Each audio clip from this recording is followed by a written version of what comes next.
Hi guys! Magandang araw! Welcome and welcome back dito sa ating YouTube channel. My name is Mary Ann Bonbon and for today's video, isi-share po natin sa inyo or pag-uusapan po natin kung anong mga applications na pwede nating magamit ngayong 2024 sa pag-edit ng video natin. But before that mga kaibigan, sa lahat po ng mga baguhan pa lang dito sa ating channel, huwag kalimutang i-click ang subscribe button, pati na rin ang notification bell para lagi po kayong updated every time na may bago tayong upload. So ano pang hinihintay natin? Tara, simulan na natin ang video.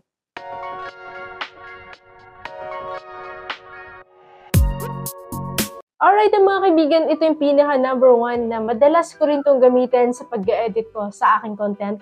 Dito po sa YouTube guys, so number 1 po ay ang CapCut. So ang CapCut, ito po ay pwede nating ma-install sa ating pong Google Play Store. So i-search lamang po natin yung CapCut at i-download po natin. So pwede kayong gamit ng free, pwede rin kayong bumili kung meron kayong bastanteng fun. So guys, eto hindi to sponsored. So sinishare lang po natin sa inyo yung mga ginagamit nating editing ngayon at dati pa. Okay? So pangalawa nating na-share sa inyo guys itong InShot.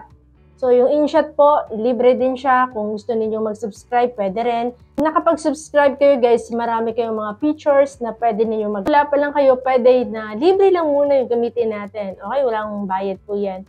At saka pwede rin natin siyang tanggalin yung kanyang watermark at manunood lang kayo ng konting ads. Okay? So yun na lang yung pwede nating ibalik sa kanila. Right? So pangatlo ay itong Viva Video. So itong Viva Video, ganun din. Maaari din natin siyang i-download sa ating Google Play Store. Tapos install po natin. At kayo pong bahala kung saan kayo komportable sa pag-edit. Next natin guys, itong Power Director. So sa Power Director, ito yung dati kong ginagamit guys. Medyo madali lang ito para sa akin noon kasi ito yung ginamit ko dati. So nung ako po ay nagsisimula pa lang dito sa editing, dito sa pag-YouTube, etong Power Director yung ginagamit ko dati. So, maganda po itong Power Director guys. Kung kayo po ay nagsisimula sa pag-editing. Although lahat naman ng mga applications na binanggit natin guys, libre. Madali lang po silang gamitin. Kayo na lang po yung bahalang mag-explore, bahalang umaral sa mga editing. Okay? So, lahat naman tayo ay matututo. Diba? So, doon tayo nagsisimula sa baguhan. Right?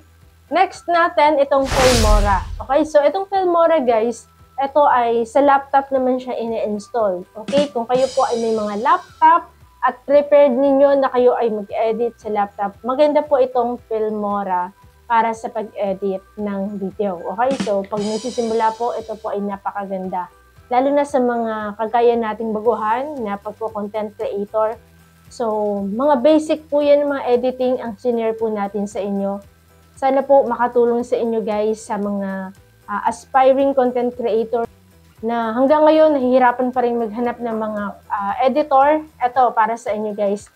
At makasakaling makatulong sa inyo yung mga editor na sinabi po natin sa video na ito. Sana guys nakatulong po sa inyo yung video na to. Nakatulong man po sa inyo ang video na to guys, huwag kalimutang i-click ang subscribe button, pati na rin po ang notification bell para lagi po kayong updated every time na may bago tayong upload. Maraming salamat mga kaibigan. See you on my next video. Bye!